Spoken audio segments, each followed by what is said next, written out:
Playwright Anton Chekhov famously said, "Never place a loaded rifle on stage if it isn't going to go off." In other words, every detail must be relevant, and every setup should have a payoff. Thus, the narrative principle of Chekhov's gun was born. But it isn't always a gun. Chekhov's Whatever is a podcast where myself and guests watch a movie and try to predict what role Chekhov's gun will play. Welcome to Chekhov's Whatever. Hello and welcome to Chekhov's Whatever, the podcast that makes a game of movies and storytelling. I'm your host, Meg Mazeski. Quick disclaimer at the top of the episode, I'm a little bit under the weather today, so I apologize for the raspy voice, or if you think it's sexy, then I don't apologize. And without further ado, here with me today to discuss the 2025 action adventure monster survival romance thing, The Gorge, is Janelle Wilke. Welcome to the podcast, Janelle. Hi, Meg. Happy to be here. And yes, the voice. I was going to say, actually, prior to knowing you were sick, you have an incredible radio voice. It's so good. So if anything, it's adding to it. I'm always reminded of Phoebe in Friends in the episode with the sexy phlegm. So the sexy phlegm. Yes, I prefer to think that it makes me sound sexier. So thank you. Yes. Yeah. I mean, I'm in a constant state of allergies. So I always sound like I have kind of a stuffy nose to begin with. So when I'm sick on a podcast, it's just like, this is just very nasty. No, I think it's wonderful that you're here, however your voice sounds. Thank you. Janelle plays Flower Kraut, the half elk. Elk? That would be an I'm an elk. Half elk. It's true. Stop telling my secrets, Meg. Nobody knows that I'm an elk yet in the podcast. That's why you sit so close to the webcam, is to disguise the elk. my centaur half elk body. Yes. Let's try that again. Janelle plays Flower Kraut, the half elf warlock, on the Dungeons and Dragons podcast, Break, Battle, and Roll. Janelle, why don't you tell the listeners a little bit more about the podcast and about yourself? Oh, sure. So Break, Battle, and Roll is a live play D&D podcast. And it's a lot of fun. It's pretty immature, but also like it has a lot of things going for it that I think some podcasts might not in a D&D setting, where you get a lot of these sound effects, a lot of original music going on. And we just have a great time with it. We do a lot of art too. Sometimes we do some local conventions. So yeah, it's really fun for us. That's awesome. I agree that it's a lot of fun. The sound editing is great. Everyone should definitely give it a listen. A funny story about how Janelle and I met. Janelle is also a very talented illustrator, and she was commissioned by my former podcast network to create the logo for my old podcast, Pod Appetit Gourmet Takes, and I absolutely loved the logo she created. It's so cute. It's so good. So naturally, I started following Janelle on Instagram, like one does. And then I went to a comic convention, and I kept seeing this person, and it was like, is that Janelle? Because we only knew each other from online. So like a total creeper stalker, I just went up to her and I was like, hello, are you Janelle Wilke?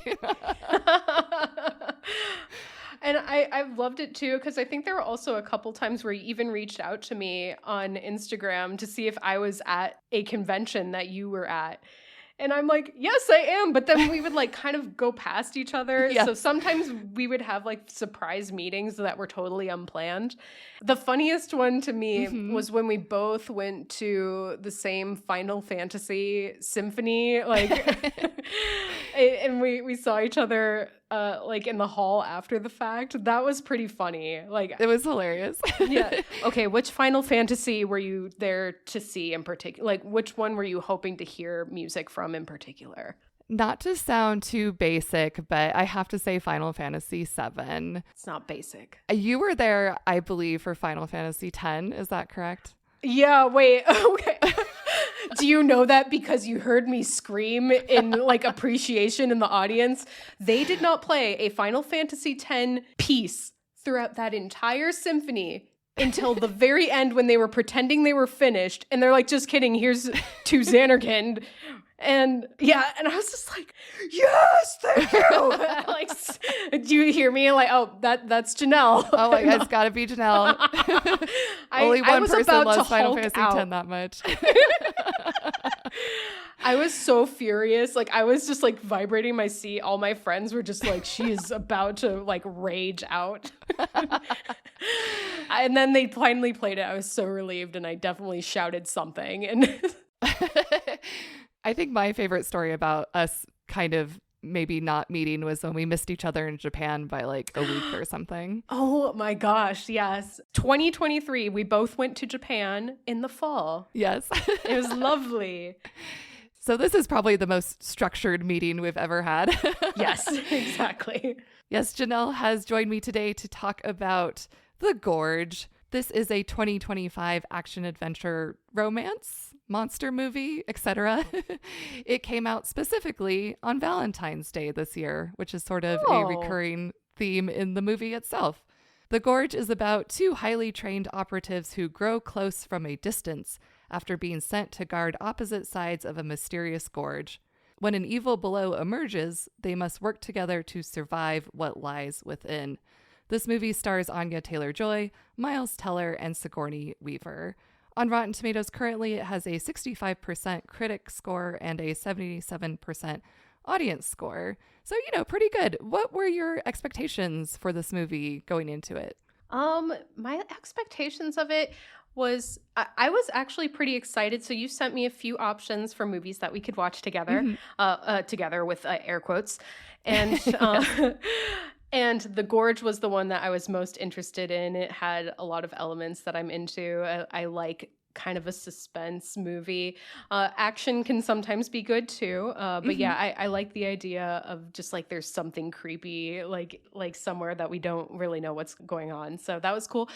The romance aspect was kind of neat too. I love a good romance. And so I'm like, you know what, this could be cool. And at the very least, it would be a fun dumb, which is exactly what it sounds like. It's a movie that's fun. It's dumb. You eat popcorn, have a good time. You're not really going in with like big expectations. Exactly. I recently read or heard somewhere, I wish I could remember, but someone came up with their own movie rating system, and they said there are 4 types of movies. There's a good movie you liked, a good movie you didn't like, a bad movie you liked, and a bad movie you didn't like. So I feel like a bad movie you liked is probably a fun dumb, right? You can still enjoy it. Yes, exactly.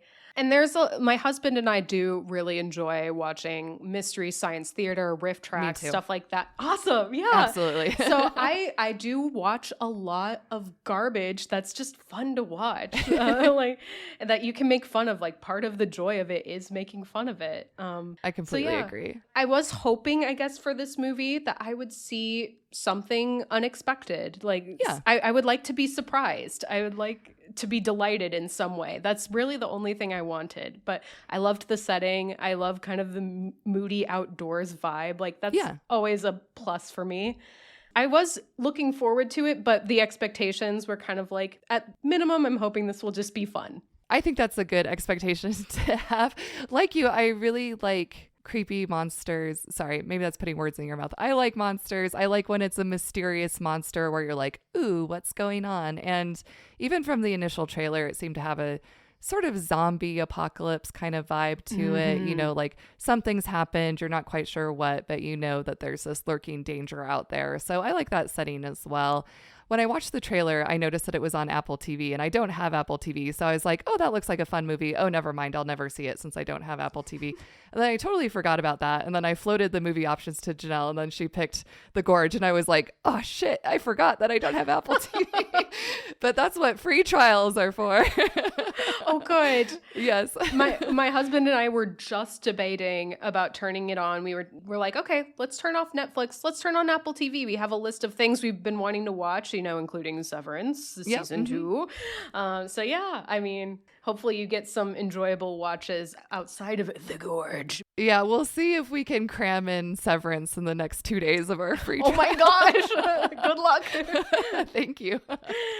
Yes. Did you expect going into it that it would be like such a mix of genres? And do you like that sort of thing?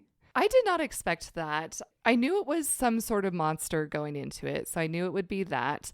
I guess from the trailer, I didn't get the full impression of all the genres that it would encompass. And I would say at the end of the day, it lands most squarely in action adventure movie for me. Yeah. And even though there is a romance, and obviously a romance is a huge part of the movie, outside of the marketing, I don't think I'd be like, that was such a great romance. It's definitely not, it's not going to be on the top of like best romantic movies lists anytime soon, I don't think. So I don't mind when there's a lot of genres thrown into a movie, as long as it's a coherent movie at the end of the day, which I think this was. Yeah, I agree. Yeah, I agree. Story is king. Like making sure you have a coherent story is very important. I do sometimes like it when a movie goes the route of mixing genres or being kind of unexpected in that way. So yeah, I was like, this is kind of cool. I like when it doesn't fit exactly one specific genre or can wear a couple different hats. So that was kind of nice. And there aren't too many monster movies that have a romantic plot or subplot. So I did appreciate that as well. And I did come away thinking, yeah, I could watch more monster zombie movies that also have romance on the side. I'd be down for that for sure. Yeah, I think a couple of the movies that it makes me think of, not because they're really close in the story, but just because of the mixed genre vibe. Well, I'll get into this one a little bit later. Sleepy Hollow, it made me think of. And also The Village, which I know was kind of panned because it was supposed to be a horror movie, but it wasn't really. And that's kind of the vibe of this one too.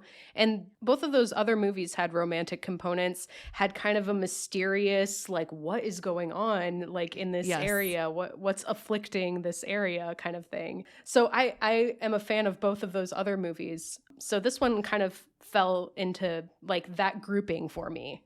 So yeah, before we really dive into The Gorge, here's a quick overview of how Chekhov's Whatever works. This is a podcast where myself and the lovely guest watch and review a movie that's new to us. We also play a game where we try to guess what Chekhov's gun will be and how it will play out later in the movie. Chekhov's gun is a plot element that must have a setup and a payoff. That setup usually happens in Act 1, and the payoff typically comes later in Act 3.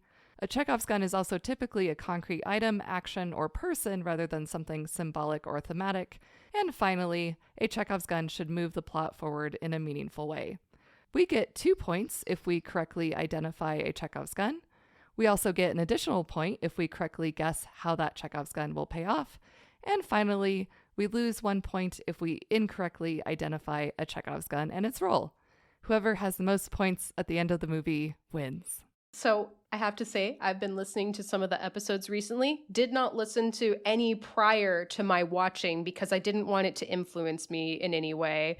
But I will say that I probably restrained myself a little bit in the Chekhov's guns area because I tend to be like, oh, this could mean that, this could mean that, this could mean that. And so I wrote down all of them and I'm like, okay, I'm going to cut this down to like 3 or 4 because as I'm like, obviously it can, as we saw in, let's see, which episode was it? Heretic. Where you can have quite a few Chekhov's guns. I think Heretic will be like the gold standard for a long time as far as number of Chekhov's guns in a movie that ended up having a payoff. It was really quite remarkable. Oh my gosh. Yeah, it's wild. And it's like, you can decide for yourself whether that's a good or a bad thing. But you guys discussed how that does seem to be more prominent in horror movies, which, yeah, that makes sense. I will also say that my approach to the game too, like I tend to be competitive about games. However, on listening to one of your more recent episodes, Back in Action, when Josh mentioned that he, as a Sagittarius, just wants everyone to have fun. I am also a Sagittarius, and that's absolutely my approach as well. It's like, I have the most fun as long as everyone else is having a good time. If it's something kind of like new and a new way of looking at things, then I'm like, you know what? We're just going to have a good time. I love to hear that because I think one of the most fun parts of this podcast is discussing at the end, like, well, is that a gun? Isn't it? Does it count? What even is a Chekhov's gun? So yeah, I look forward to our discussion at the end of the movie. Yes. I will say, I think I'll start watching movies this way a lot going forward. Like, the little added gamification just makes it so enjoyable. I really liked it. Come back to me later, and then I'll decide whether to say you're welcome or I'm sorry, because I've already had someone tell me that movies are ruined for them now, and I'm just like, I apologize. I was going to ask you if you feel like movies are ruined for you because now you notice these things, like the shot held on an item that seems like innocuous at the time. Well, it's funny because my husband and I will be watching a movie, and my husband has forbidden me from making certain comments because he says that I am quote unquote spoiling the movie.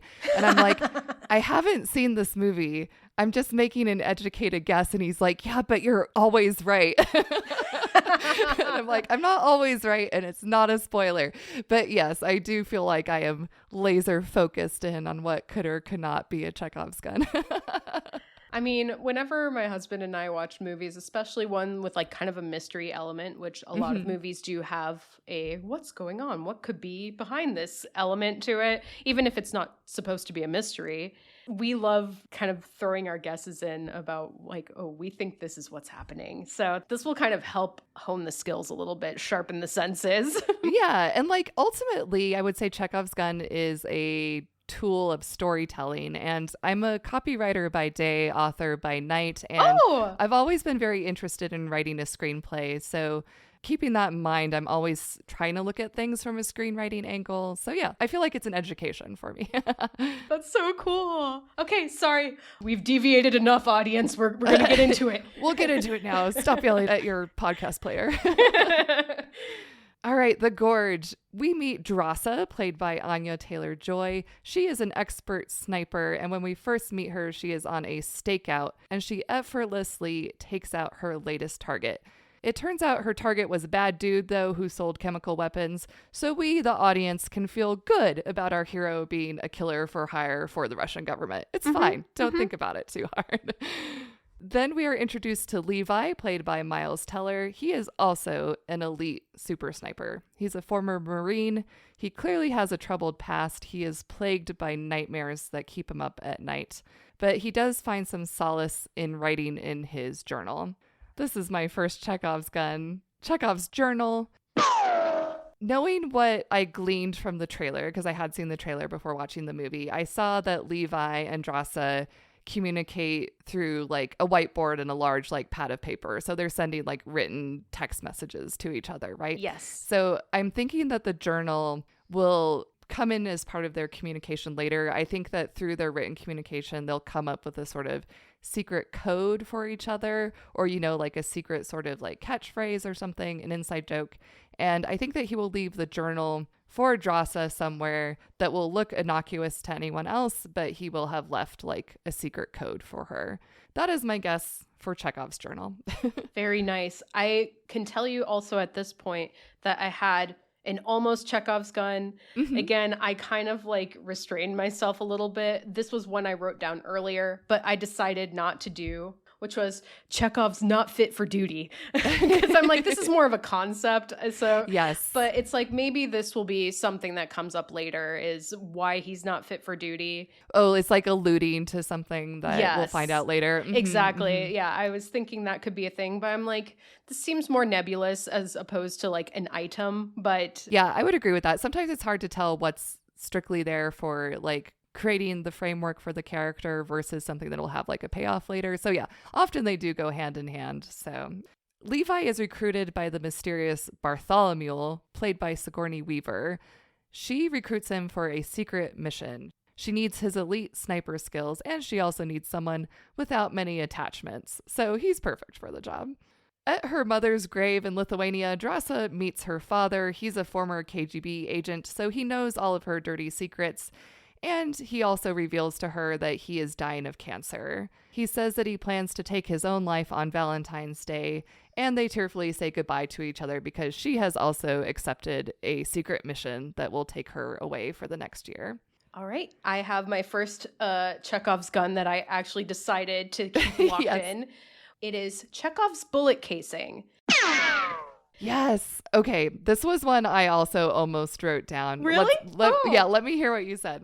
Okay, so I noticed the bullet casing. Obviously, she picked it up in the beginning after she shot her target at the very Hmm. beginning, and then she hands it off. I believe her father says something along the lines of like it's him kind of holding on to her guilt for her. Hmm. So, yeah, I thought that maybe by the end or Act 3, that there will be a bullet casing and it'll no longer represent her guilt, but maybe be a memento of protecting a loved one. And either Draza or Levi will want to keep it. So either something like that. I thought maybe potentially it could also like be her leaving a breadcrumb for him to Yes. find her too. But I think because of the meaning that she currently has it, I was going to more heavily lean on it's going to be a symbol of something other than guilt. It's like a symbol of protection instead. I think that's a great guess. I think that's a great reading of the sort of symbolism in the movie. And yeah, I would have expected something to come of that shell casing too. Flash forward, Levi is being flown to an unknown location. He parachutes down to his new post at the edge of the Gorge, a deep, mysterious, mist-filled canyon in the mountains. His predecessor, JD, gives Levi the rundown, what I am calling exposition dump number 1. Mhm. Levi will be manning the West Tower observation post for 1 year, and contact with his counterpart in the East Tower is strictly forbidden. It turns out after World War II and the Cold War, certain Western and Eastern powers came together to form a secret coalition, and each has their own side of the Gorge to guard. Levi's mission is to stop whatever's in the Gorge from getting out, and JD calls it very ominously the door to hell. Dun dun dun. Mhm. I liked it. Yes. To help with this mission, the rim of the gorge is rigged with landmines, automatic turrets, barbed wire fences, etc. Also, there's a relay of satellite dishes called cloakers, which render the gorge invisible to prying eyes in the sky. But if the cloakers were ever to fail and the gorge were to be exposed, this would trigger the stray dog protocol. JD cautions Levi to run if he ever hears the stray dog air raid sirens going off. Okay, end of exposition dump for now. Perfect. Levi asks him again what's in the gorge, and JD calls them the Hollow Men, which is a reference to a T.S. Eliot poem. Ooh. Later, as JD is being extracted from the secret location, he's killed on Bart's command. She won't let the secret of the gorge get out one way or another. So, yep, this is our intro to the gorge. Any thoughts on the gorge so far? I do have thoughts about the kill that happened. I think when he first got shot, I was surprised, which maybe I shouldn't have been. Joe, my husband, was watching too. He was not surprised at all, but I was surprised. He's like, well, obviously, why would it switch from one of our main characters' perspectives to somebody else? Like, if it wasn't going to give us some, like, nefarious insight. So it's like, okay, that's fair. So yeah, he gets shot by Bartholomew's men. So it shows that this is going to be, like, Levi's end. Yes. Like, so that's alluding to it's going to be Levi's end as well, unless he's able to find some way out of it or find out that these are not really good people. So yeah. So in addition to the intrigue that we already have with the gorge of like what's going on, what's inside of it, what does it look like, then there's also this added layer of like, oh no, we know that even if he escapes the gorge, there's still this additional threat from the person who hired him for the job. So yeah, there's a lot for Levi to overcome. Yeah, and I was curious if it was best that they pulled off this kill this way to let the audience know this right away, or if it would have been better if later on in the movie, like Levi happens upon his body, like maybe while he's foraging or something or trying to hunt for food. Yeah, it certainly could have been more of a twist and more of a mystery, like, oh, what happened to JD for sure. Or maybe even at the very end where they think they're being rescued and it turns out that they're just there to take him out. That would be more of a twist for sure. Yeah, I'm wondering if it would have made the Bartholomew gang to be more like it plays that a little closer to their chest. Mm-hmm. We don't know that they aren't really great people. Yeah, we'll get hit over the head with that later for sure. Right. We see Levi settling into his new role when he discovers a bunch of literary quotations scrawled on the wall behind the bookshelf. These quotes were left there by his predecessors. This is my next Chekhov's gun. I have Chekhov's T.S. Eliot quote. So we've already had the allusion to Hollow Men by T.S. Eliot. He sees a quote written on the wall, also from T.S. Eliot. We as the audience know that something nefarious and sneaky is going on here, right? So I think that some of his predecessors will have also cottoned on to the fact that not everything was as it seemed. And I think that someone has left him a secret note among the quotations, and Levi will realize what's going on because he's like, wait a second. So that's my next Chekhov's whatever. That's a good one. Yes. Mine is also here, but it's not one of the quotes. I called it Chekhov's photograph of Bradford. Because specifically, so it was shown a little bit earlier, but he looks over at this photo of Bradford again. It's like the only picture of a predecessor in the entire bunker. It is shown twice in 26 minutes. So I'm like, okay, I don't think this was shown for no reason now. Yes. It's shown twice because you would think like, oh, maybe it's just brought up because it shows, oh, it's going all the way back to 1947. Right. These people were doing this, but it's like, okay, no, there's something significant about Bradford. And I feel like Bradford is going to be a body that we see in the Gorge at some point. But my prediction changes a little bit later, and I'll let you know when. Sounds good. Excellent guess. As Levi is getting used to his new surroundings, he hears a chainsaw and lays eyes on his eastern counterpart for the first time, Drasa. Time passes, and they steal glances at each other through their high-powered binoculars. They're probably both like, oh no, he/she is hot. But wait, I'm not allowed to talk to them. Oh, I'm thinking of a Squidward meme, like, oh no, he's hot. Oh no, he's hot. Yes. Yeah. I'm sure that's what Drasa was thinking internally.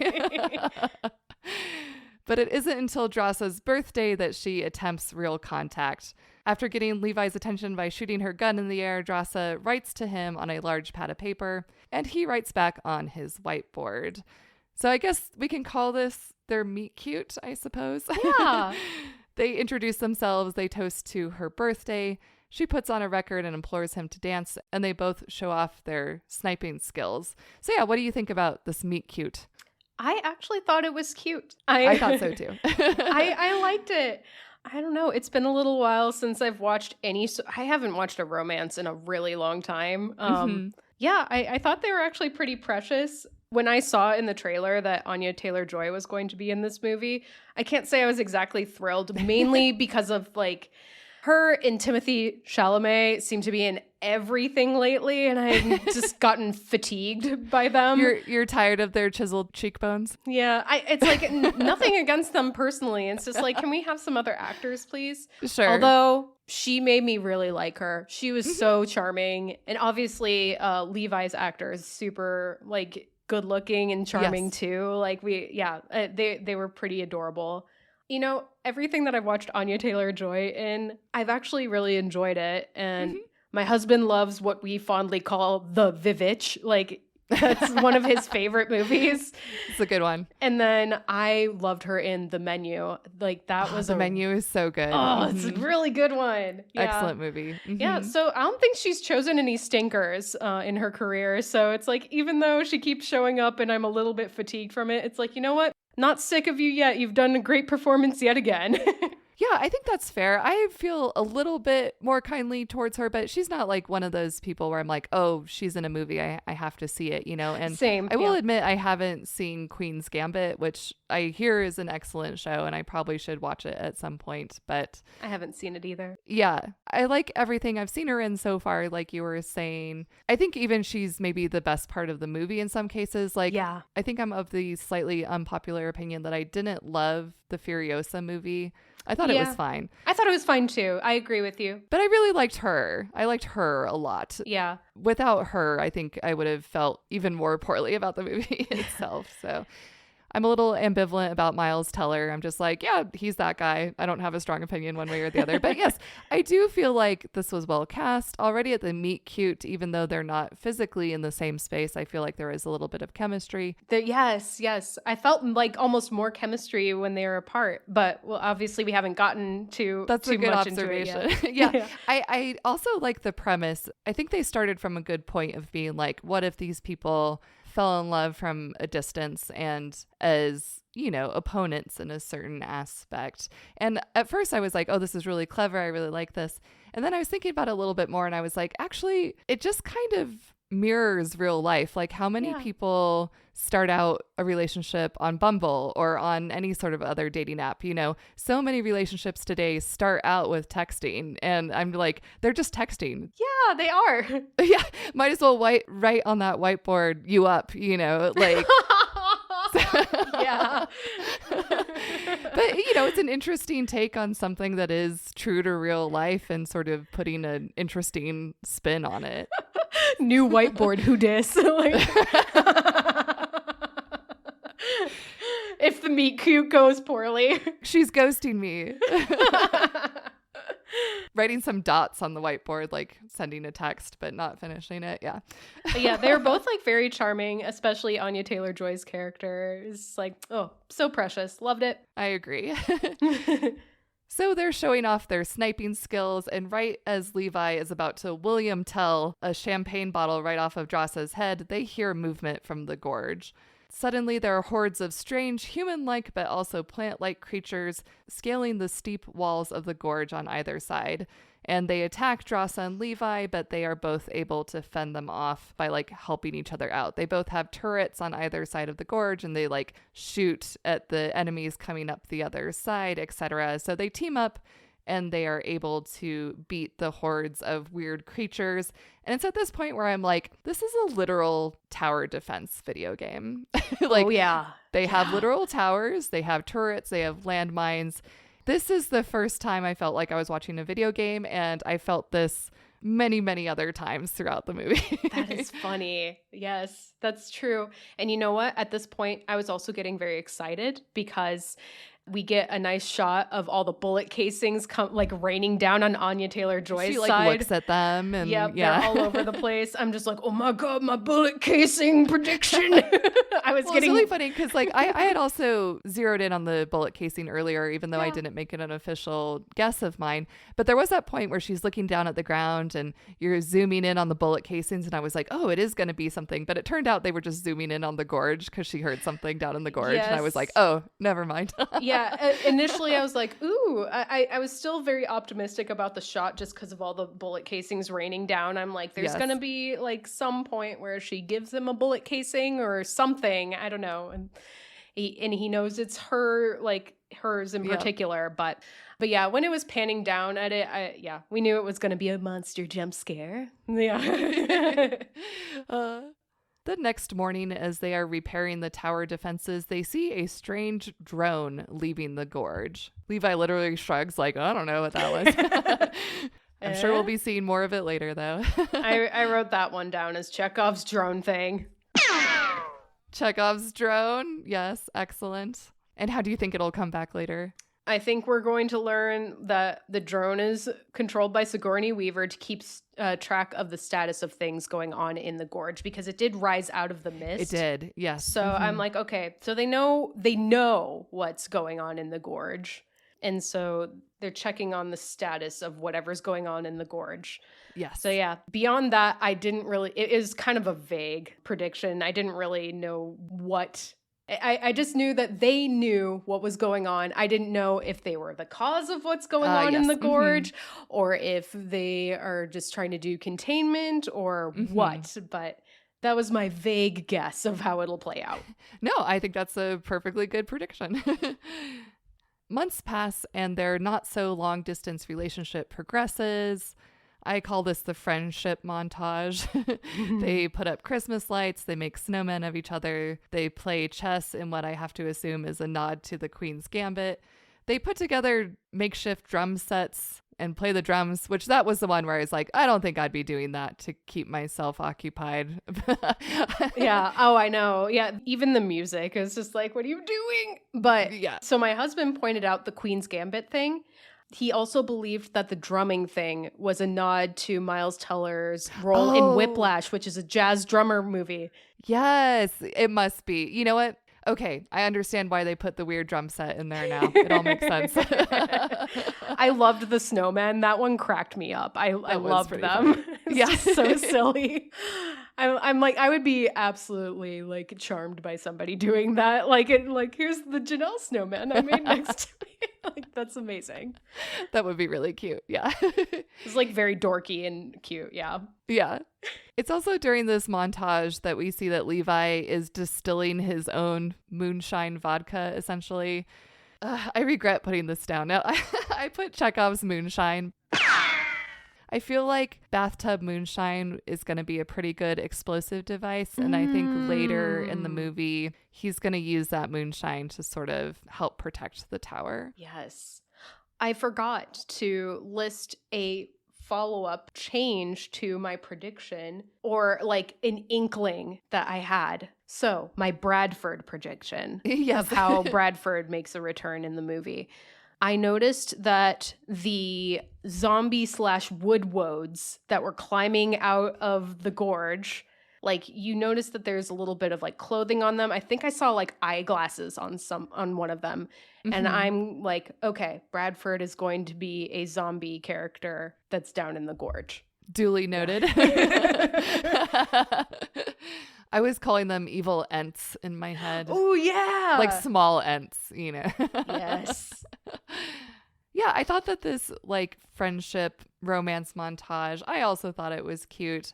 Again, I think it was sort of a fun twist on the opposite sides of the track trope, you know, or the star-crossed lovers trope, the Romeo and Juliet trope, whatever you want to call it. But I was like, this is cute. At the end of the montage, of course, they longingly put their hands to the window and, you know, stare off into the distance of each other's general direction, you know. Finally, it's Valentine's Day, and Drasa knows that her father has taken his own life at this point, as he has vowed to. She's very upset, she's crying, and she writes to Levi that she wishes he were there with her. This is the final straw for Levi, and he shoots a cable across the gorge with a rocket launcher, fashioning a zip line to the other side. Get you a guy who can do both, right? You know, he'll make a snowman of you and also shoot a rocket launcher to make his own zip line. I don't know what I'm saying. Incredible. Yes. So they exchange another note and they agree to finally meet for dinner that night. Levi shaves, he picks some wildflowers, and I'm like, oh yeah, they're gonna fuck. He ziplines over, and it's very clear that Drasa likes what she sees, but she decides to neg him instead and says that he got all stinky and sweaty from ziplining over and instructs him to go shower before dinner, which he does, and she sneakily moves his towel far away from the bathhouse to, you know, perv on him a little bit. Drasa, what are you doing, girl? We also get a very gratuitous shot of Levi in the shower, which I'm not complaining. I guess I'll just say that. Don't know if it was totally necessary to the movie, but having watched The Bachelor so many times, those shots just always crack me up. Yeah. It's like, is this fun having like somebody just panning up and down? Like, yep, the abs, just bathe the abs thoroughly. The abs. Very lathered. Yes, exactly. So silly. Over a dinner of rabbit pie that night, they have a heart-to-heart and a figurative dick measuring contest vis-a-vis their respective sniping skills. They also share notes on what they think might be inside of the gorge and what might be the truth of the gorge. That night, Levi confesses that he writes poetry in his journal, and he has started a poem for Drasa. Swoon! Oh, yes, swoon. Get you a guy who can... Get you a guy who can build you a silly snowman, shoot a rocket launcher, and writes poetry. Writes poetry and murders mutant beasts. Mm-hmm. Checking so many boxes, Levi. Yeah, he's got the abs. He's the complete package. They put on a record, they dance, and then they make sweet, blurry PG-13 love. That was the blurriest love I've ever seen. The blurriest love.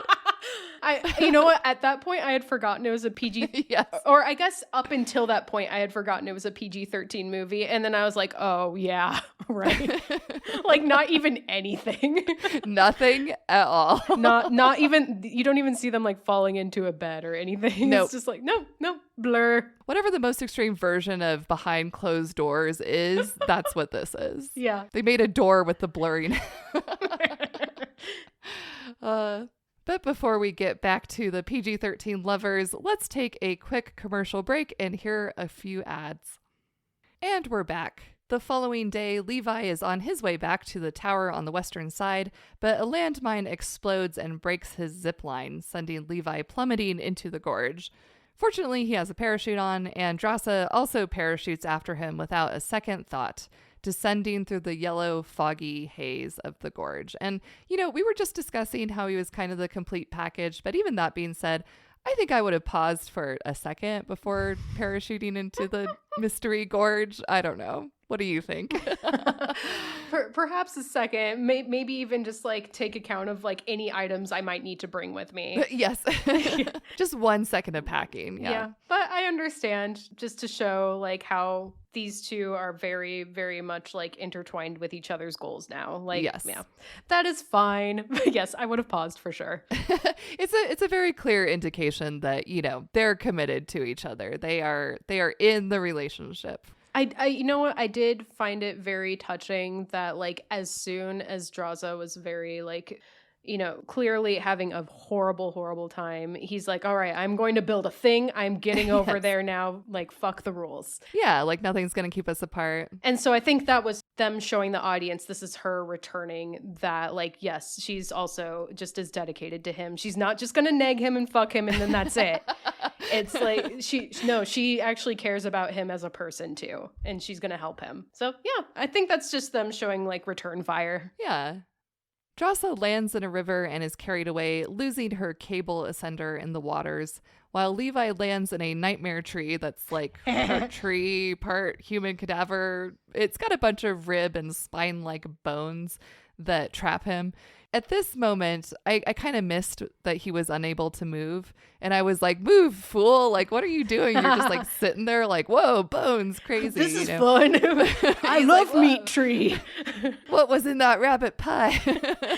What kind of mushrooms did she forage? Yeah. This was actually like my first kind of feeling that this felt like Sleepy Hollow. And my second feeling came immediately after this. Does it have to do with horses? It does indeed. But yeah, when he's in the meat tree, it made me think of the Sleepy Hollow tree that has just like all the bodies inside of it, which was super creepy. So I'm like, ooh, this kind of a Sleepy Hollow vibe. Absolutely. Yeah. So it turns out he was being held down by some weird biomass adhesive thing that the tree was exuding. And I have Chekhov's meat tree adhesive.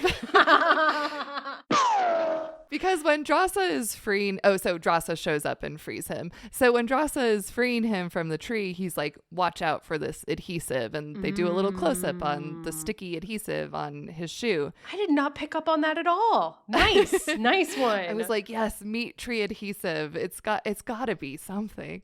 So I think that they are going to harvest some of this adhesive and lay a trap for the monsters and, you know, use that to overpower the monsters in some Chekhov's goo. Chekhov's goo. Yes. Did I just want to say meat tree adhesive? Maybe. Yeah. We can never know for sure. Yes, Drasa does rescue Levi from the nightmare tree, but they are set upon by tree men on horseback. Horses. Yes. Once they defeat the horsemen, they see that they are wearing army uniforms from the 40s. And this was not a Chekhov's gun, but it was at this point that, like you had guessed earlier, I was like, okay, these are soldiers that have been around for a while. There's this mist. It's obviously being monitored, the gorge. And I was like, this definitely seems like a government cover up by the coalition, I'm thinking some sort of bioweapon gone wrong. Yeah, that's a good guess. And yeah, the horsemen obviously making me think of Sleepy Hollow, just immediately following the meat tree. I'm like, yeah, this is really feeling like Sleepy Hollow up in here. I watch Sleepy Hollow every Halloween if I can. I admit I don't get to it every year, but I try. It's a good one. Yeah. A great Halloween movie. I did watch it for Halloween last year. Yeah. On the day. So that's fun. And I think I'll point out one of my verbal Chekhov's guns that happened earlier in the movie, but had a payoff now, which is, so JD does mention a cavalry that I don't know, he said 2,000 soldiers on horseback went into the gorge, and that pays off. They're now zombies. So yeah. So would you consider that a verbal Chekhov's gun? Okay, that's definitely more than just like a callback. Using a different example in this movie. So over dinner, when they're getting to know each other, Jossa asks what he's good at, and he says, "I'm a pretty good shot." And then later in the movie, again, she's teasingly asking him what his skills are, and he says, "I'm a pretty good shot." In that example, that's what I would call simply a callback or a catchphrase. It's not important to the plot. It's just, it was something that had sort of a setup earlier and then also sort of a payoff, but it's just more of a theme. Yeah. Whereas what you've mentioned here, I think more closely aligns to a Chekhov's gun because it is a plot point. The fact that there's a cavalry and that they'd gone missing, that's a clue to the mystery of the gorge. So yeah, I do think that is more closely aligned with a Chekhov's gun for sure. Cool. And not to say that I guessed that at all, but I thought about it later. I'm like, I wonder if Chekhov's guns can be verbal because it is something they mention and then it does have a payoff later on. It's pretty cool. Yes, definitely. And it does kind of add to the mystery and also add to more of their discovery. They're okay, there is something going on in this place. These soldiers that went in here are transforming. They're still alive, but now they're woads or whatever, Yes. Yeah. Yeah, it's one of the many clues to help them put together the mystery for sure. Yeah. So Jossa and Levi further explore the gorge and they come upon more creepy people, plants among the mist. The mist goes from yellow to purple to red, a bunch of different colors.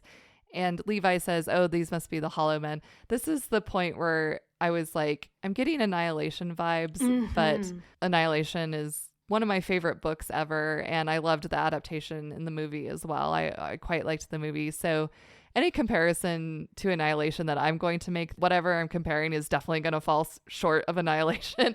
So I'm just Annihilation did it better. But still, I like the creepy visuals. I like the sort of merging of the humans with the plant. It's interesting. It's creepy. I thought it was effective in that way. I adored the skeleton trees. I was ecstatic and just vibrating in my seat over the skeleton trees. I'm this is such a cool set piece.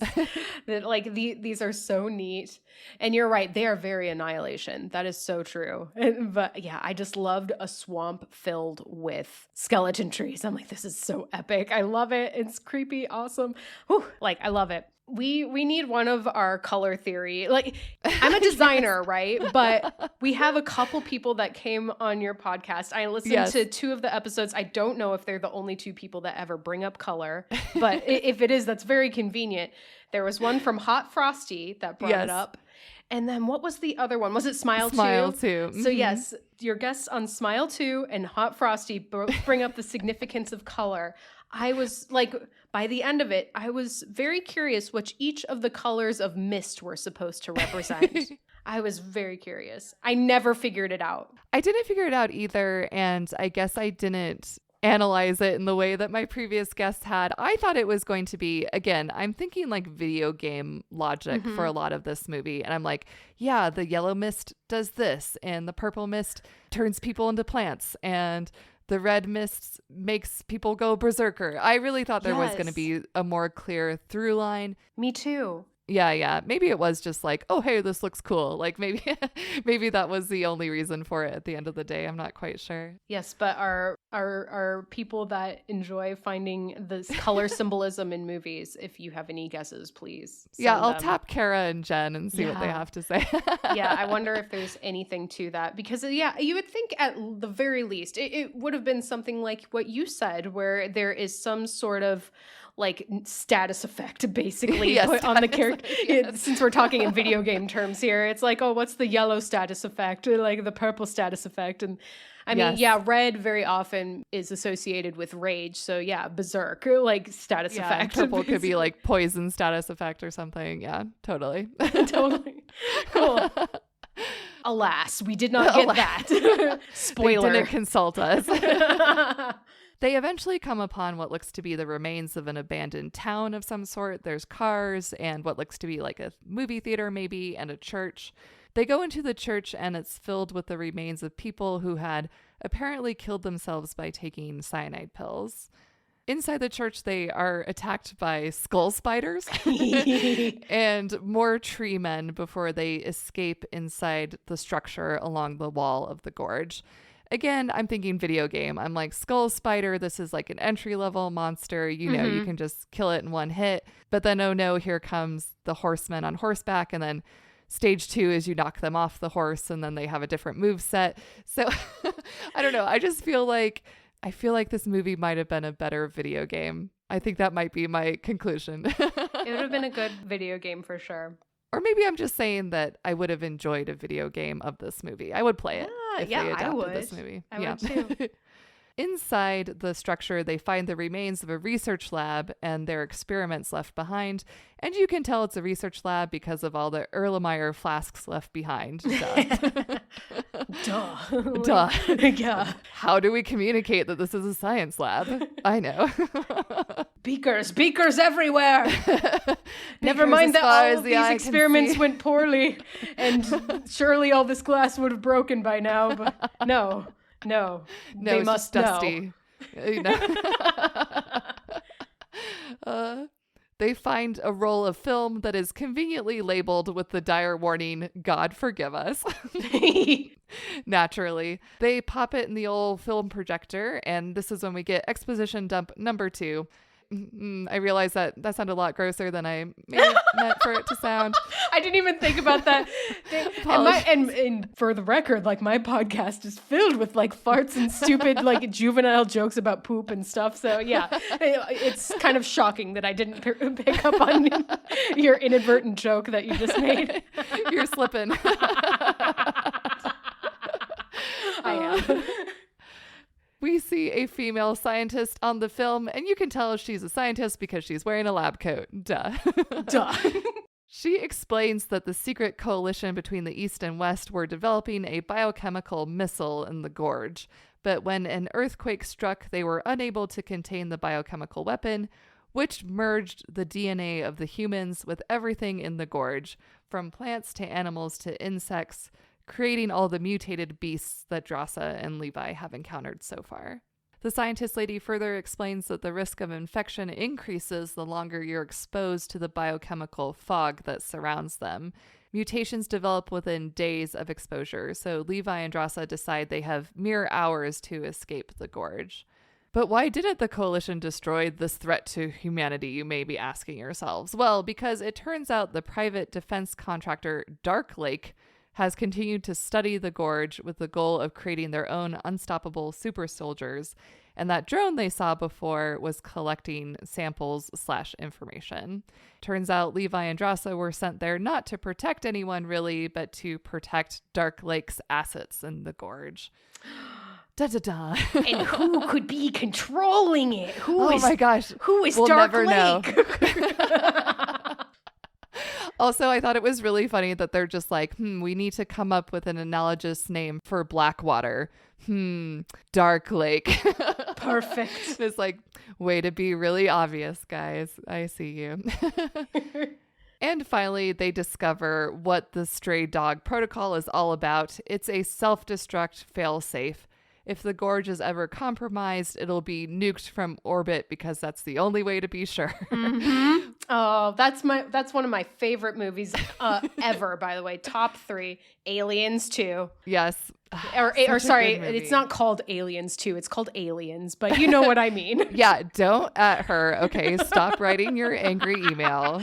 We know it's called Aliens. I swear it's my favorite movie. We're not fake geek girls, we promise. Aliens is so good. Aliens, yeah, I'm obsessed with it. Yes. Yes.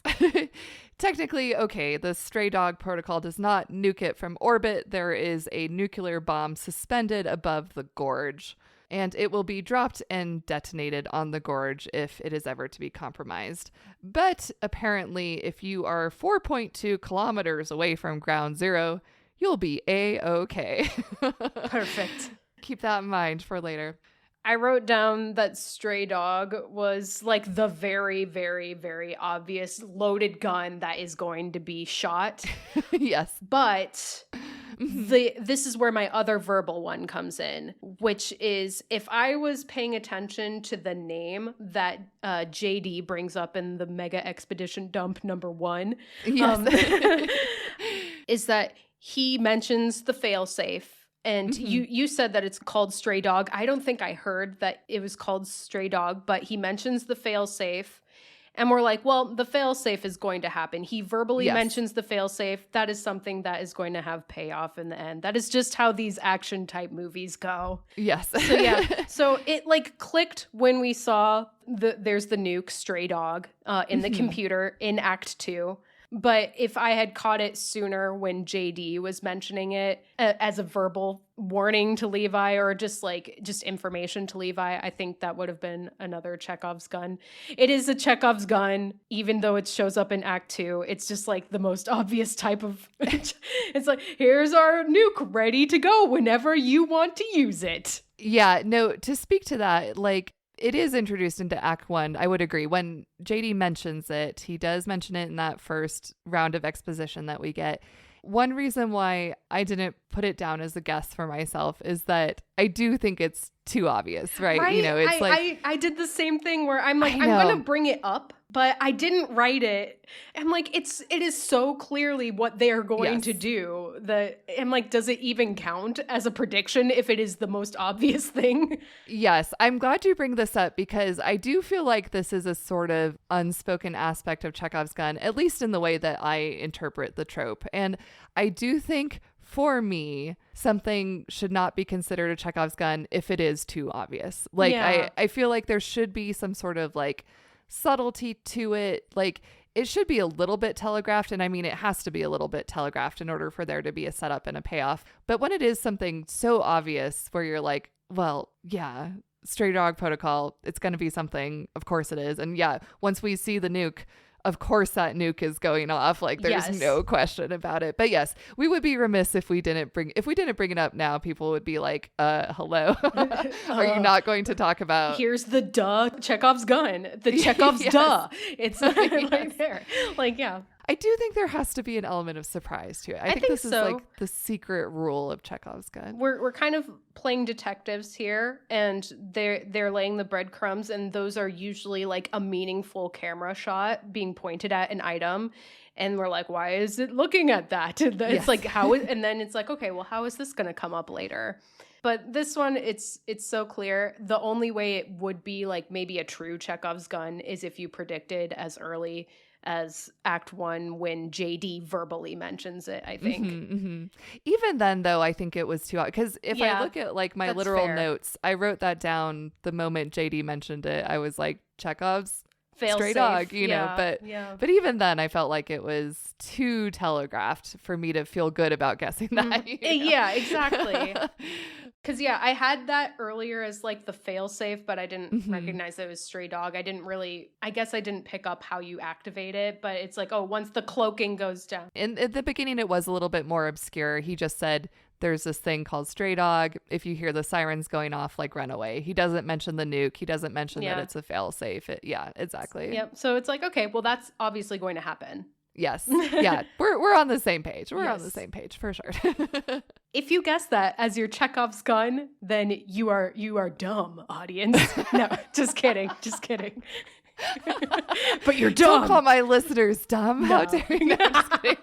No, we're kidding. No, you just won't get points for it. Yes. No points. No points awarded. Yeah.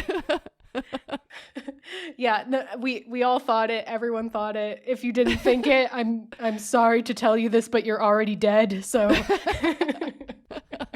all right. Sorry. Moving on to to Draza being in danger. Yes, Drasa is snared and dragged away by a horseman as they are leaving the lab, and she is taken to a chemical missile silo. She does a little hand-to-hand combat with the tree guy, but it's when Levi shows up and shoots him that they are really able to defeat him.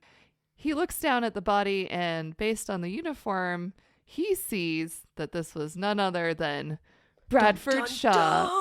dun. Pew pew. One of the first people to guard the Gorge, and he also gave the mutants the Hollow Man name. So payoff right there. Nice job.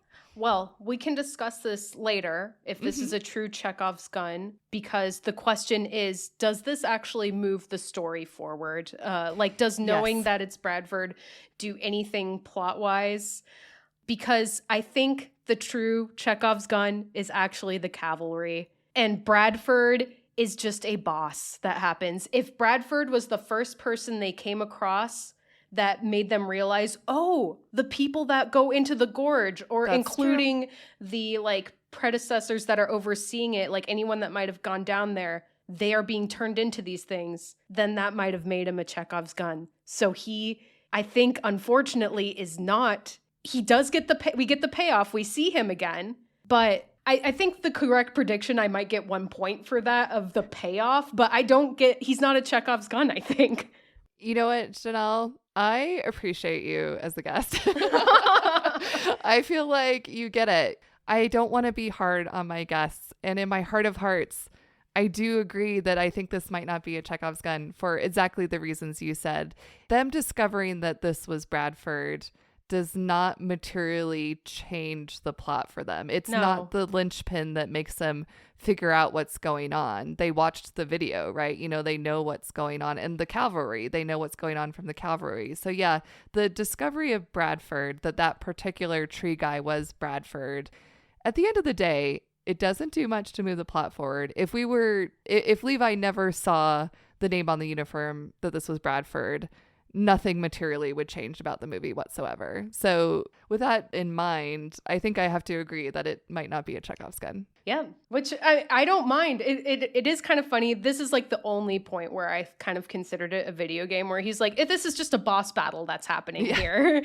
It's but he's really just any other zombie down here. And it's there's not any new revelation that comes from knowing that he is one of them. It came from when they first saw the cavalry. I agree. In another video game reminiscent sequence, they escape the missile silo, but only after making their way through a huge, writhing mass of human goo. And then they finally escape the gorge. Sorry. The goo. Some different iterations of the goo. Different variation on the human goo. Yep. Meat goo. Hooray. It is plant/meat glue. Yes, goo. It was glue before. It was glue. Adhesive that was, goo glue. That's true. Oh my God. Wait, can I change my Chekhov's whatever to Chekhov's goo glue? Yeah, I think that's perfect. Better than meat tree adhesive. Yeah. I'm into it. Goo glue. We're dumb, by the way, audience. We we officially cannot call the audience dumb. No, because we too are also the dumb. And they do finally escape the gorge by hooking up a broken zip line to the winch of a Jeep and ascending the cliffside, after fighting off yet more mutants, naturally. Yeah, I was kind of meh about this fight. Yeah. I think it gets stated that the turrets and everything that will attack enemies will not attack anything that's directly down the center of the tower, and that's why they choose that spot to go up. I believe they say something along those lines. Because otherwise, I was like, it would have been cool if they have to try and find a way to maneuver around these turrets. Yeah, because they would be shooting at them. Yeah, exactly. I'm like, I would have preferred something like that as opposed to them fighting off more of the woads. Because I was like, okay, I'm a little over that. I'm like, I feel like there would be true suspense if they were trying to like maneuver around, like hide from the turrets and not set off any of the mines or anything like that. I think that would be pretty cool. Yeah, absolutely. And like, not to get too nitpicky about the believability of a, monster horror movie essentially, but it was very convenient how quickly they found the zip line, which I think would have been maybe a little bit more difficult to do. And also they're really lucky that the sides of that gorge were apparently so perfectly up and down that Jeep could just winch its way straight up, like they got all the way from the bottom of the gorge to maybe like 10 feet away from the top of the gorge. And I was like, damn, that was very handy. Yeah, nary a boulder or branch in sight. Yeah. Apparently exactly. plenty of climbing holds that are like the perfect like rock climbing size for zombies to use as grips. But no, nothing that will impede a Jeep, people, okay? No. Not it's that. Like a perfect Goldilocks area. Yeah, just easy right. enough for a Jeep, but too hard for a tree man. Like they always say. Back at Drossa's tower, they patch each other up, and Drossa suggests that they could run away to France.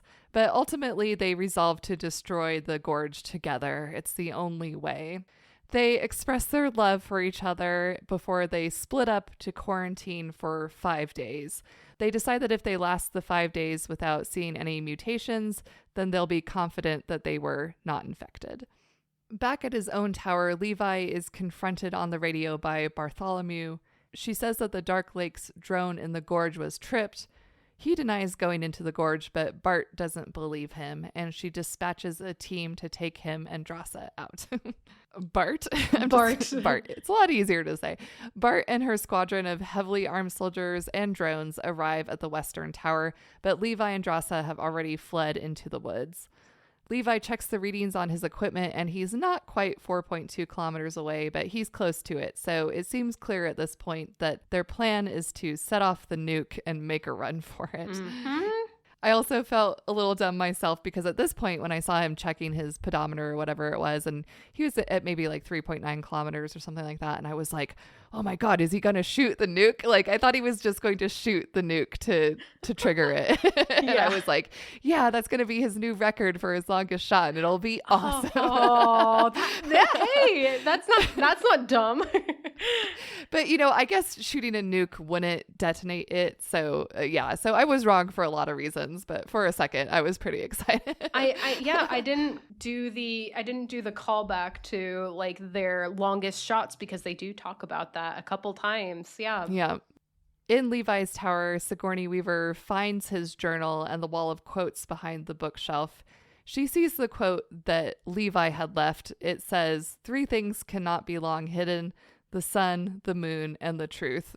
Buddha. And I really thought when she was looking at the wall, I thought she was just going to see something from Levi that just said like, fuck you. Yeah, I did too. Suck it. Suck it. Yeah.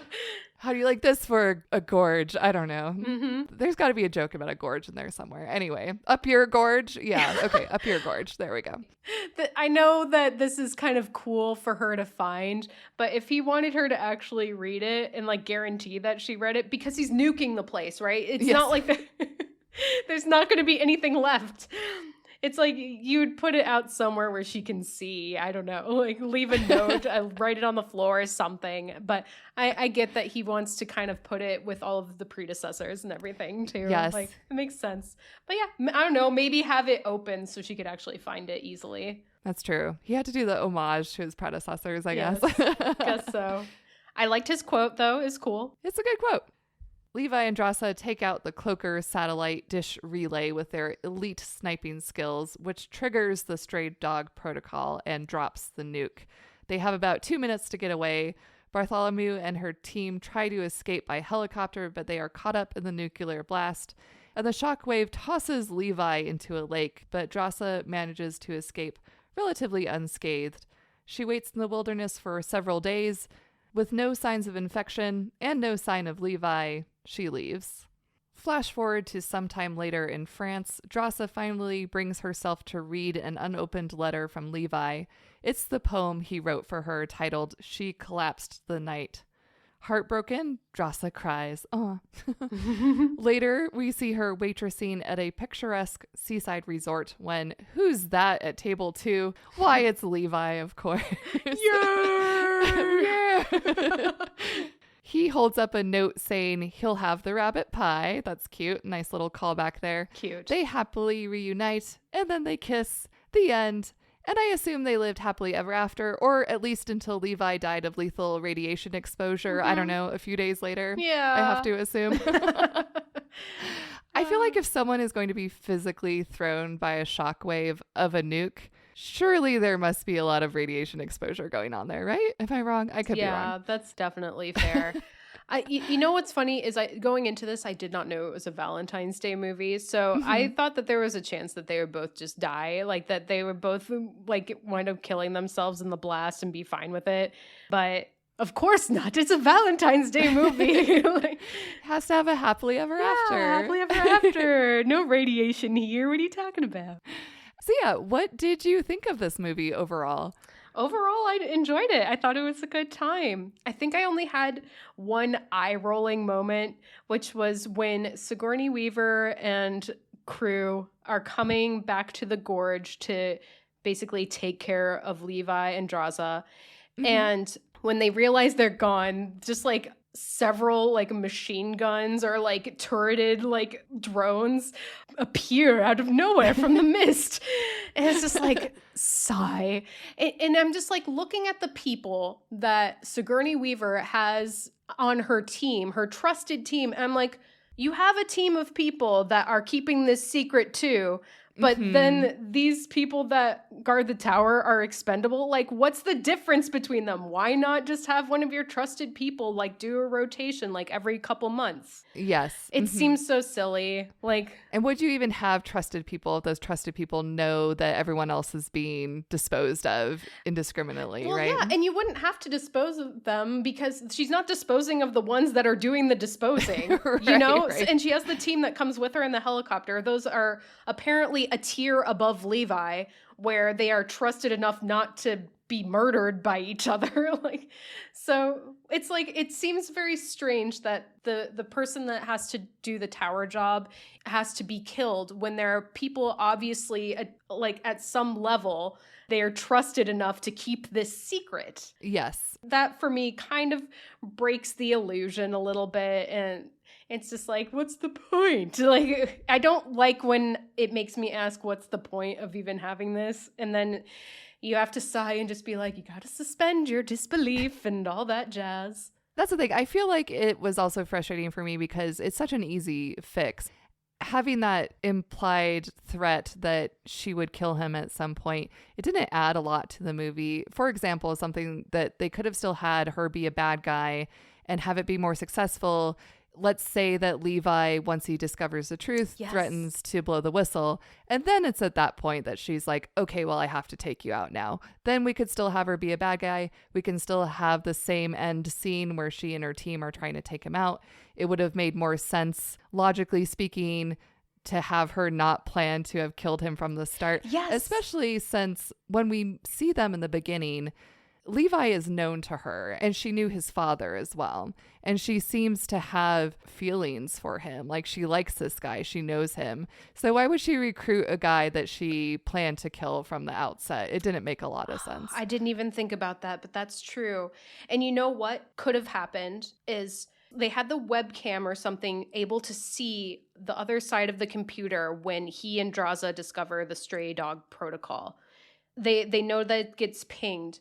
So her calling him and asking him, were you down in the gorge? If he had said yes and told her the truth, she would have been like, okay, he's trusted. He's in the inside of the circle now. And again, this is if she didn't have JD killed too. Yes, exactly. So it's like, oh, the people that go in here, they do their job, they leave. It's like, if they don't see anything, then cool. They've done what they've done. But he's seen our secret. And he did not tell the truth. He can't be trusted with this secret. We got to take him out. It would be an easy fix for sure.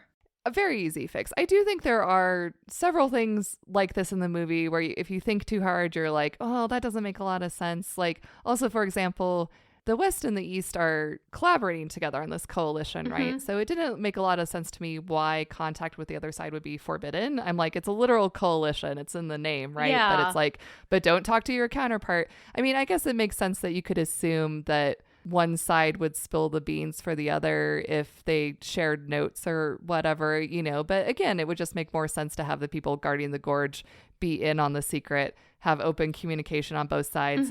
It'd be more likely that they'd be able to more successfully defend the gorge if they were in communication with each other. So I feel like even the whole premise of like they're on opposite sides and they're forbidden to speak to each other, like even that premise is a little bit flimsy if you scratch at it too deeply, you know. Agreed. But that being said, I do think it was an entertaining movie. I think it was successful as an action movie.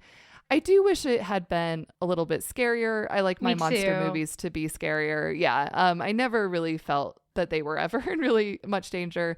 I did think for a while that maybe Levi would die. I can't remember why I landed on that I thought he would die instead of Drasa, but yeah, it never felt too threatening to me overall. I'm definitely of the same mind as you, where I'd prefer at least there to be more tension. I wanted the suspense to be a lot higher. I want it to be a lot more tense. I think that would have been scarier, because it's like once you see the monsters, it's like it's always less scary in my opinion. Yeah. And I mean, I do congratulate them for having monsters that they designed this way. I think it's kind of a fresh take. Like I don't see this type of monster very often, and I liked them. So I thought that was cool, but it's true that they were never really that scary. And so they could have found ways to make some tension elsewhere and just really build that up so that as soon as Levi falls into the gorge, you're just like freaking out like, oh my gosh, okay, here we go. Yeah, absolutely. And not to beat this dead horse, but again, to compare it to a video game, this movie really conjured video game to me because of the monster aesthetics. I think we can agree that these are almost entirely CGI, if not entirely CGI. So that lended a little bit more of kind of a cartoonish feel to it, which also to me says video game, which also made it less scary ultimately. So I was like, let's get a few more practical effects. Let's take these weird character designs and amp them up just a little bit more to make them a little creepier, a little, I don't know, maybe spindlier or bloodier or something. I'm not quite sure. But yeah, it could have been more effective.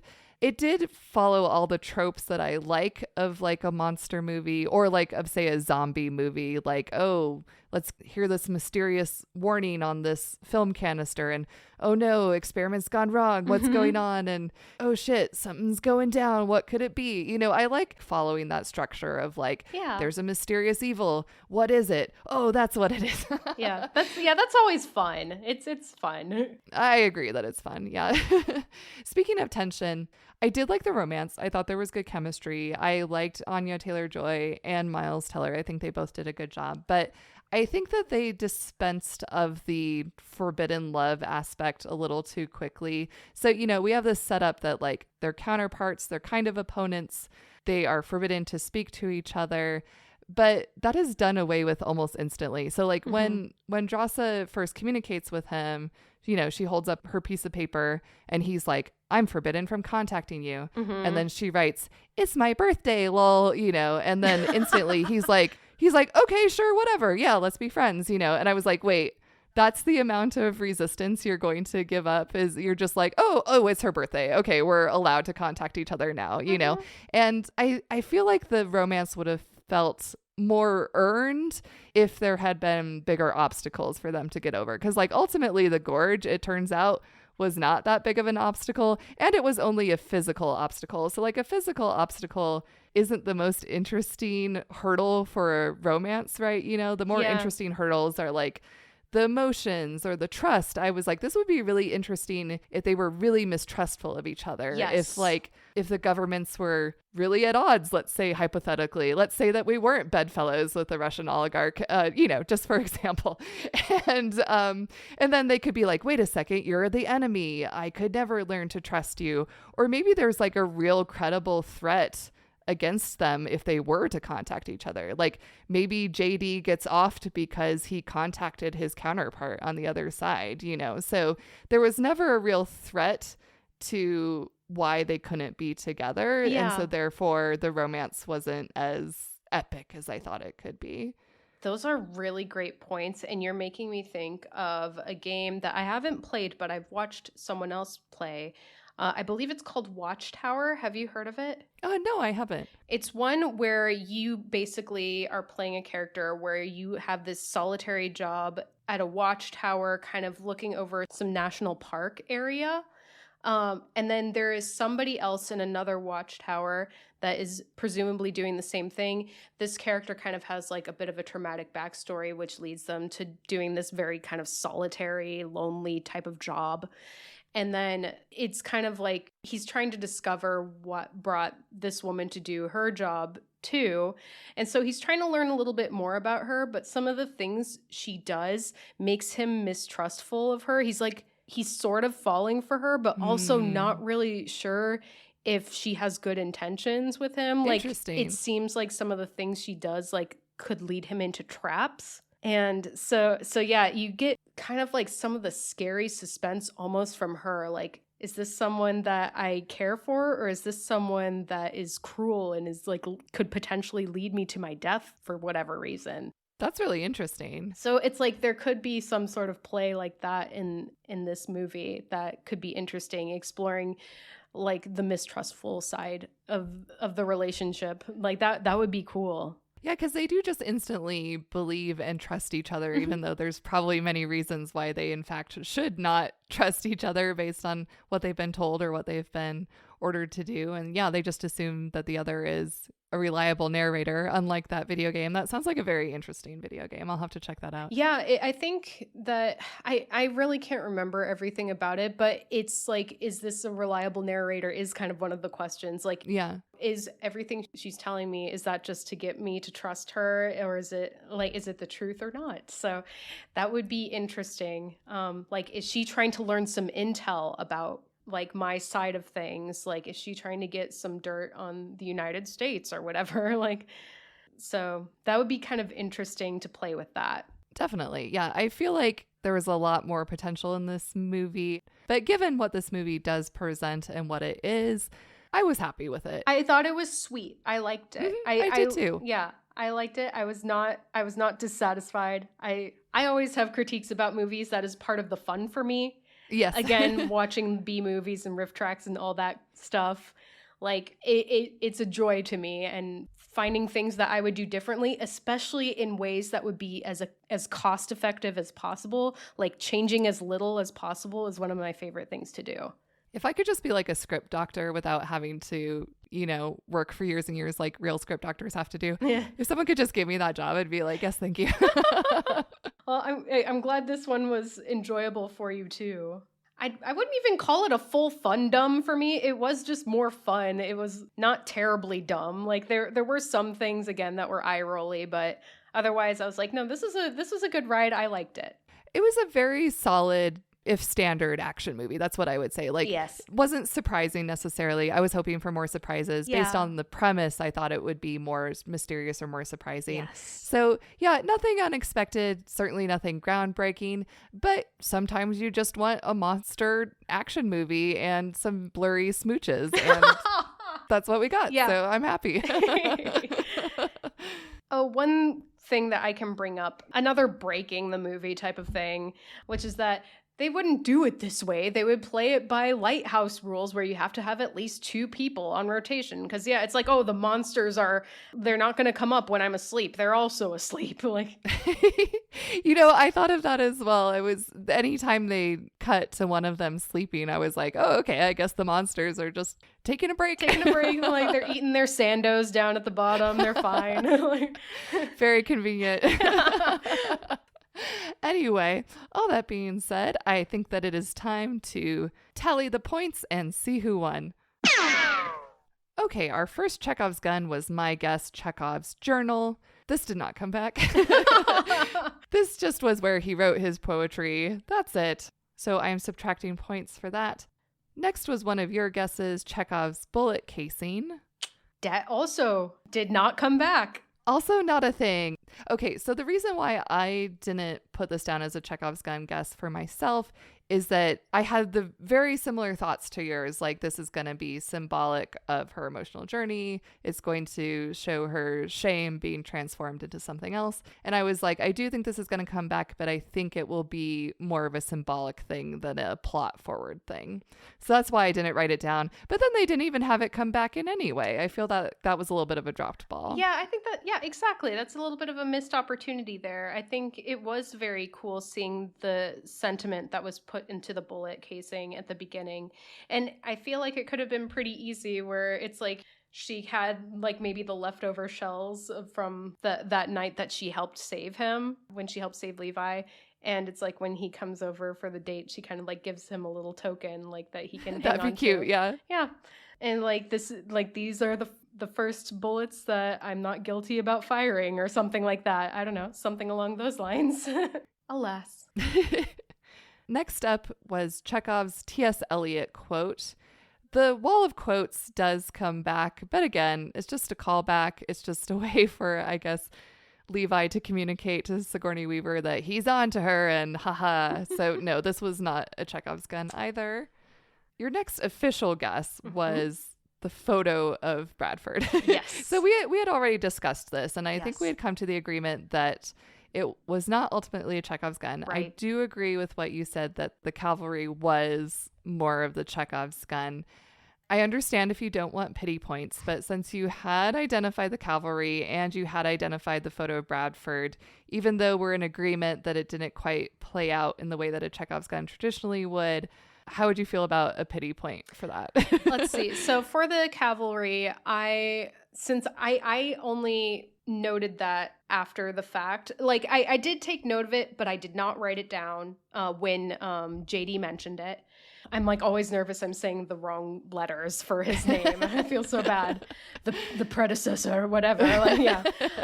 When he mentions the cavalry, I was not thinking to note that down. So I was actually pretty excited when the horse showed up, and I was like, oh, this is cool. It's the cavalry. All right.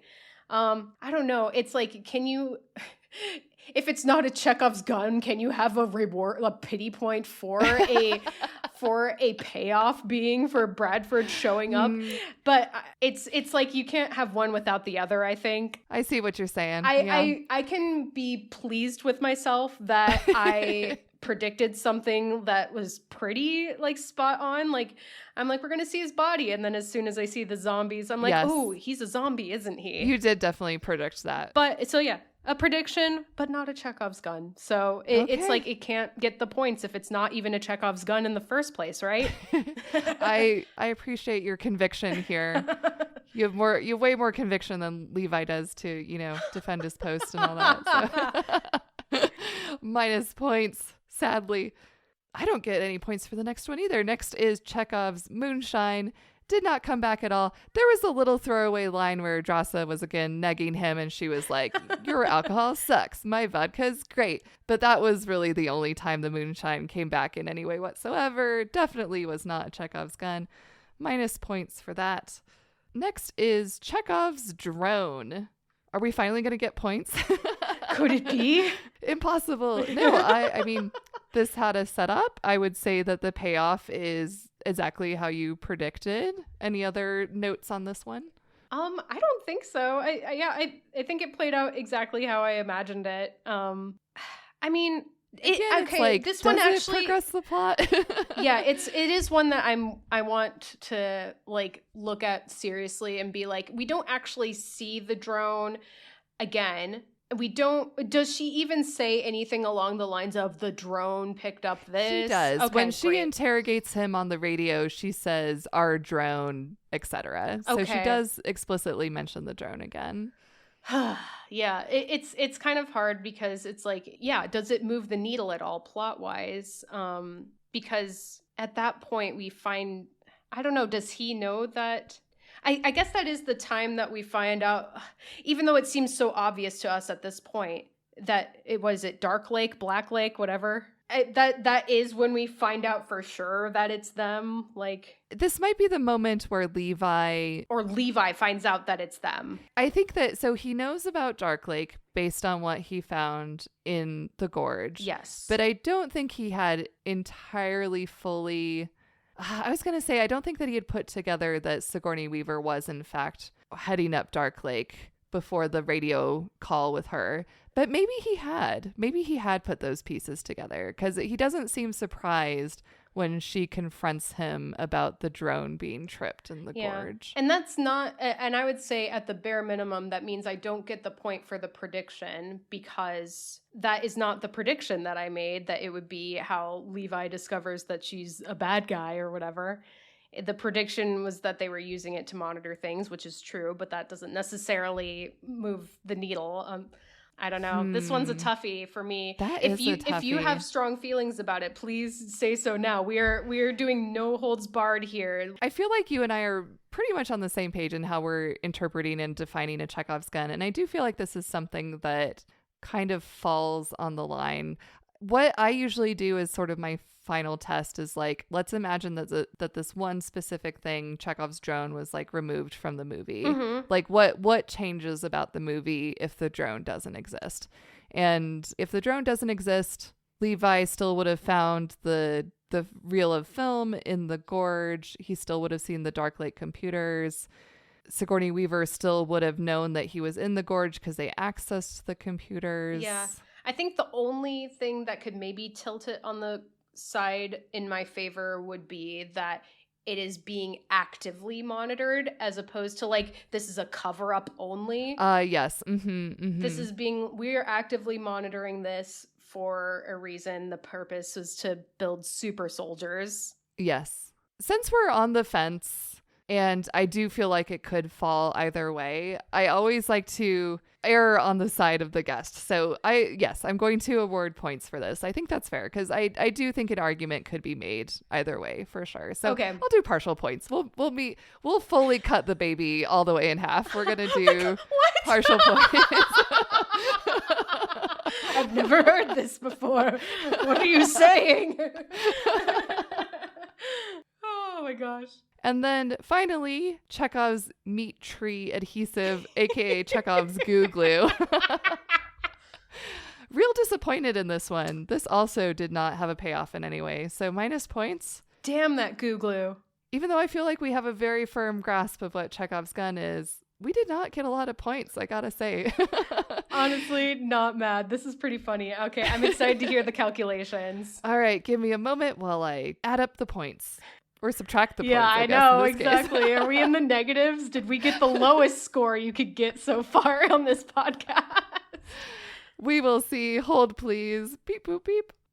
All right, the points have been tallied. I had a total of -4 points. And Janelle, you are our winner with 0 points. Yeah! Yay! Wow, I'm honored. You know what? This confirms it, though, because before going into recording, I thought to myself, does this movie, in fact, have any Chekhov's guns? And the conclusion I came to myself was no. And after discussing it with you, I think that you would probably mostly agree as well, yeah? Or, well, if we had said Chekhov's cavalry, I think that would have counted. I was going to say, or if we had also said Chekhov's stray dog, but I think we're also of the agreement that is just simply too obvious. It's like if you've seen any action movie whatsoever, you know where this is headed. So yes. It's like that's kind of a hard one to... It's hard to discount, and it's hard to also award yourself. Like, oh, congratulations to me. I figured it out. Me. Like, no. I've just had this thought, maybe I'll use this going forward. I feel like Chekhov's gun is subtextual, whereas something that is straight up text maybe is not considered Chekhov's gun. For example, the stray dog protocol. I would call that text. Like, there's no reading between the lines to understand stray dog protocol, right? Or that it's being set up, there's going to be a payoff, whereas a Chekhov's gun is something a little bit more subtextual. I don't know. Yeah. And I think that's cool. And I think part of the fun of this podcast too is like figuring out your definition and how it's changing as you watch each of these movies. Because again, it is just so funny with Heretic. There were so many. Yes. There were so many. It's crazy. But yeah, these ones, I wanted to be as critical as possible about whether or not they followed all the rules that you listed out, like whether it moves the plot forward or not. And even though I was very pleased with my Bradford prediction, it's like because he was not the first one, he doesn't cause a revelation of any sort with the characters. It is the cavalry, and it's like the cavalry only came up verbally too. So it's like it's laid out there, but it is not something physical. It's not something the camera can focus on. But I don't know. It's just kind of neat that it shows up later, and it does make an impact going forward too. So it's a little more than a callback. For sure. Yeah. So it's interesting how the definition like will shift for different genres, different movies. Absolutely. As the podcast goes on, I am able to better refine what the definition is, or even how I would personally identify it. And even going back to some earlier episodes, some guesses I made, I was like, I don't think actually that was a good guess, Meg. That's not a Chekhov's gun. So maybe in a later episode, I will revisit some past episodes. We can relitigate what is or isn't a Chekhov's gun. I wanted to be like pretty bold and unafraid with my guesses. So it's like I wrote down again a lot of options for myself. And I'm like, all right, now I'm choosing the ones I'm dedicating to. Yes. Whether or not they get points, whether or not it comes out like completely ridiculous, like we're just going to go all in and commit to these. And I only chose 3 because I'm like, it can't be a ton, right? But it could be. It can be, as we've learned in other episodes. But yeah, audience, what do you think? Are there any Chekhov's guns? Chime off in the comments. Yes, please. I watched the YouTube version of this, as you can probably tell from all my asking of audience input. Yes, leave a comment, like, and subscribe. But yeah, I'm interested to see other people's thoughts on this too, because that drone one, it's kind of hard. Like it does come back. It does it does mean they're actively monitoring the situation. It's like, does it move the needle plot-wise a ton? I don't know. Not necessarily. So it's like, meh. Yeah, please do leave a comment, audience. I do want to know what you thought of it. I always want to know your thoughts. Yeah, on should the Meg episode. revoke my pity points? Should we both have negative scores? Let us know. I mean, that'd be pretty sweet. That's funny. I super appreciate you playing the game and joining me on the podcast. You've been an amazing guest. I would love to have you on again sometime. Thank you. But in the meantime, where can the listeners find you?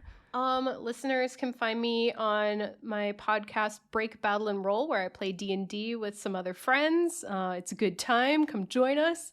I'm also on Instagram at Janelle.Wilke. That's JANELLE.WILKE. I have a lot of wood burnings there currently going on. I do some illustration, logo design, some cosplay.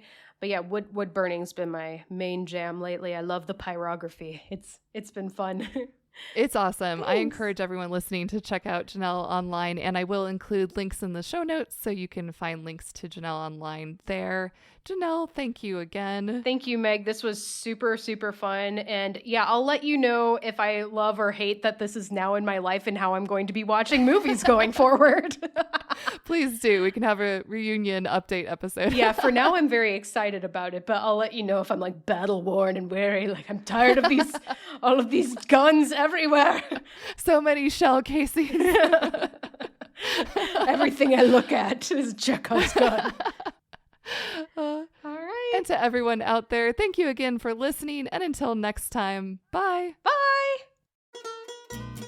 Thanks for listening to Chekhov's Whatever. Go to chekhovswhatever.substack.com to follow along with the podcast. If you're enjoying the show, be sure to subscribe on your favorite podcast app and leave a positive review. You can also find video clips and full audio episodes on YouTube, so be sure to like and subscribe at Chekhov's Whatever. And finally, you can send email to chekhovswhateverpodcast@gmail.com. All right, let's end this show with a bang.